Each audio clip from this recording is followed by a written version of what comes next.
गर्भवती महिलाओं के लिए वरदान बनी खुशियों की सवारी अब कहीं न कहीं प्रदेश से लुप्त होने के कगार पर है। स्वास्थ्य विभाग का फेलियर कहें या फिर सरकार की नजरअंदाजी। खुशियों की सवारी गर्भवती महिलाओं के लिए जो वरदान बनी थी, अब वो जीवन दायिनी एम्बुलेंस अपनी बदहाली पर आंसू बहा रही है, जिस पर अब सियासी पारा भी गरमाने लगा है। क्या है पूरा मामला, देखिए आरिफ खान की खास रिपोर्ट। अपनी टीवी स्क्रीन पर आप जो ये एम्बुलेंस की तस्वीरें देख रहे हैं, ये कोई एक्सीडेंट हुई एम्बुलेंस नहीं है, ना ही कोई आम एम्बुलेंस है। ये वही एम्बुलेंस है जिसे गर्भवती महिलाओं के लिए स्पेशल योजना के तहत चलाया गया था, जिसका नाम खुशियों की सवारी रखा गया था, क्योंकि इस एम्बुलेंस की वजह से न जाने कितनों के घर नए मेहमान की किलकारियों की आवाज सुनाई दी थी। लेकिन अब स्वास्थ्य विभाग की अनदेखी के चलते इस योजना की दिशा ही बदल दी। जच्चा बच्चा को घर तक पहुंचाने की ये योजना केवल कागजों तक ही सिमट कर रह गई। खुशियों की सवारी अब अपनी बदहाली के आंसू बहाने को मजबूर है।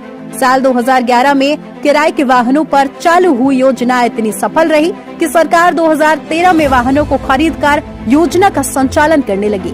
लेकिन वक्त बदल गया, ताज बदल गया और इस परिवर्तन के दौर में योजना भी धीरे धीरे सिमट सी गई। प्रदेश सरकार की सफल योजना अब पीपी मोड पर चली गई और जिम्मेदार अधिकारियों को खुशियों की सवारी खराब होना संभव नहीं लगता है। खुशियों की सवारी हमने पीपीपी मोड में दी है, तो ऐसा संभव नहीं है कि वो खराब है, क्योंकि हमने 108 जो चला रहा है उसी को खुशियों की सवारी दी है। तो व्यवस्था बनाने का उसका वो है, हम वो पीपीपी हमारा पार्टनर है, हम उससे पूछेंगे और व्यवस्था सुधारने के लिए कहेंगे। तो दूसरी ओर भाजपा नेत्री प्रियंका अग्रवाल का कहना है कि धामी सरकार द्वारा सभी योजनाओं को अच्छे से संचालित किया जा रहा है। इतना ही नहीं, सरकार ने पहाड़ों पर भी एयर एम्बुलेंस का इंतजाम कर दिया है। सरकार चिकित्सा क्षेत्र में हाईटेक टेक्नोलॉजी का इस्तेमाल कर रही है। अगर कुछ वाहन खराब भी हैं, तो वो वाहन सही होकर दोबारा सड़कों पर दौड़ने लगेंगे। का काम है कुछ न कुछ बातों को बतंगड़ बनाना। सरकार ने, प्रदेश सरकार हो चाहे कोई भी सरकार हो, उन्होंने बहुत सी ऐसी योजनाएं बनाई, उसमें से एक है खुशियों की सवारी।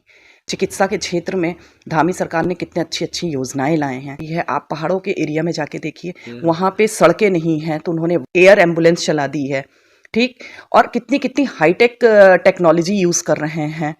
तो ये सब चीज़ें क्या विपक्ष को दिखता नहीं है? मैं तो केवल इतना ही कहना चाहूंगी कि और जो भी जर्जर हालत में भी अगर है तो सुधार किया जा रहा है उसमें, और सुधार करके फिर आप देखिएगा खुशियों की लहर ऐसे ही दौड़ेगी। तो वहीं कांग्रेस की नेत्री पूर्व दर्जा राज्य मंत्री इंदु मान का कहना है कि खुशियों की सवारी वाले वाहन सरकारी अस्पताल के कोनों में खड़े अपनी जर्जर हालत में मिल जाएंगे। इस पर अब राजनीति भी गरमाती हुई दिखाई दे रही है। एक तरफ कांग्रेस का कहना है कि धामी सरकार में अधिकारी बेबस हैं और सरकारी योजनाओं की ओर ध्यान नहीं दे रहे हैं। योजना लोगों के लिए कारगर सिद्ध हुई, वही योजना आज जर्जर हालत में है। अस्पतालों में एम्बुलेंस टूटी फूटी नजर आ रही है। और जच्चा को और बच्चा को जन्म के समय, प्रसव के समय सुविधा मिल सके, और इससे बहुत फायदा था, लाभ था गांव की महिलाओं को, विशेष तौर पे पहाड़ की महिलाओं को बहुत लाभ था कि उनको, क्योंकि वो बहुत दूरस्थ एरियाज़ में रहती हैं, तो उनको अस्पताल ले जाने के लिए या फिर छोटे छोटे जो वहाँ पे नर्सिंग होम बने हुए वहाँ ले जाने के लिए बहुत लाभ होता था।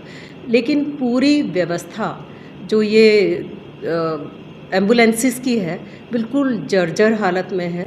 इस प्राइवेटाइजेशन के कारण जो व्यवस्था है, टोटल व्यवस्था विहीन हो चुका है सारी व्यवस्था।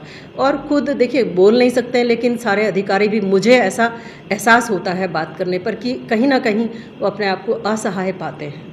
हमें देखने को मिलता है कि प्रसव के लिए महिला जा रही थी और रास्ते में या टेम्पो पे या अस्पताल की गेट पे प्रसव हो जाता है। बड़े दुख की और शर्म की ये बात है, चिंता की, कि सरकार का इस ओर बिल्कुल भी ध्यान नहीं है कि जो चिकित्सा व्यवस्था है वो तो बिल्कुल दुरुस्त होनी चाहिए। प्रदेश सरकार द्वारा चलाई गई योजना खुशियों की सवारी मैदानी क्षेत्र से लेकर पहाड़ी क्षेत्रों में गर्भवती महिलाओं के लिए एक वरदान थी, लेकिन जिम्मेदारों की अनदेखी के चलते कहीं न कहीं योजना लुप्त होने के कगार पर है। वक्त रहते इस योजना की ओर सरकार ने अगर कोई ध्यान नहीं दिया तो वो दिन दूर नहीं कि योजना सिर्फ कागजों में थम कर रह जाएगी। उत्तराखंड की सच्चाई के लिए उधम सिंह नगर से आरिफ खान की रिपोर्ट।